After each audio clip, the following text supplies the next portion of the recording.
The Sufficiency Framework treats the functional capacity evaluation as a targeted information-gathering exercise. Success is measured by the clarity of the clinical picture rather than the volume of physical exertion. Under this logic, the evaluator only selects or progresses testing when it is necessary for functional limitations and risks of harm to emerge. This approach anchors the evaluation to a specific baseline measure, such as the standard 1-minute bending test. At the conclusion of this 60-second window, the evaluator must answer one binary question. Is there already enough valid information to assign a defensible capacity rating?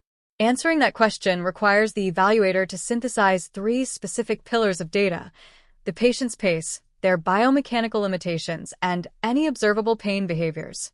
This targeted inquiry uses the baseline test as a strategic starting point. Testing is only progressed if more time is required for functional limitations to emerge. Consider a patient with a resolved lumbar strain, whose job as a warehouse worker requires occasional bending. During their 1-minute test, they complete 12 repetitions with stable mechanics and report only minimal discomfort. An output of 12 repetitions per minute matches with the MTM industrial standard for occasional work. The symptoms are stable, and there is no evidence of risk of harm. This level can be compared directly to the job demand. The performance aligns perfectly. The information is sufficient. No further testing is required. The evaluator can assign the capacity rating of occasional.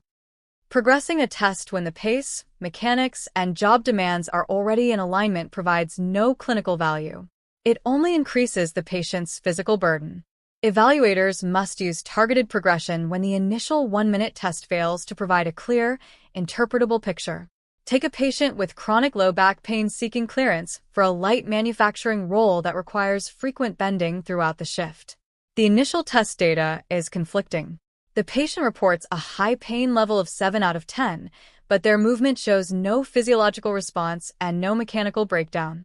This mismatch between reported symptoms and observable physical effort creates a data gap. The single test is not used yet a reliable indicator of true capacity.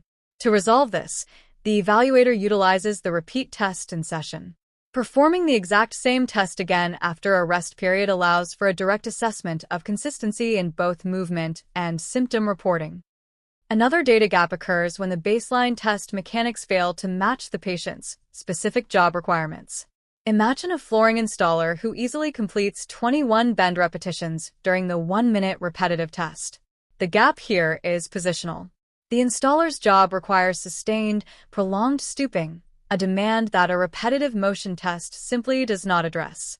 To answer the question of endurance, the evaluator progresses to a 5-minute positional tolerance test to observe performance and look for functional limitations. Consider a maintenance worker with a post-surgical lumbar condition whose job involves performing tasks in various postures. They achieve a frequent pace of 19 repetitions on the baseline test, showing only mild mechanical stiffness. The referral source has asked for job simulation as part of the FCE. The evaluator introduces an additional standardized test, such as the VALP R9. This allows them to observe compensatory movements and symptom escalation for an extended period of time. We only introduce these specialized tools or extend the duration of a test when there is a specific request or time allows for additional testing. This entire reasoning process leads to the final step, consolidating the gathered evidence into a definitive DOT capacity rating. The final rating, whether occasional, frequent, or constant, is never a simple calculation based on the raw number of repetitions. As seen in the software, the evaluator triangulates the data.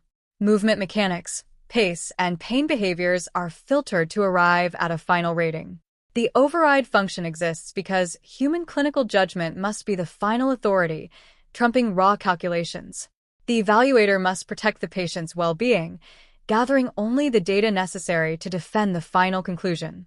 A defensible evaluation relies on evidence that is gathered efficiently and progressed deliberately.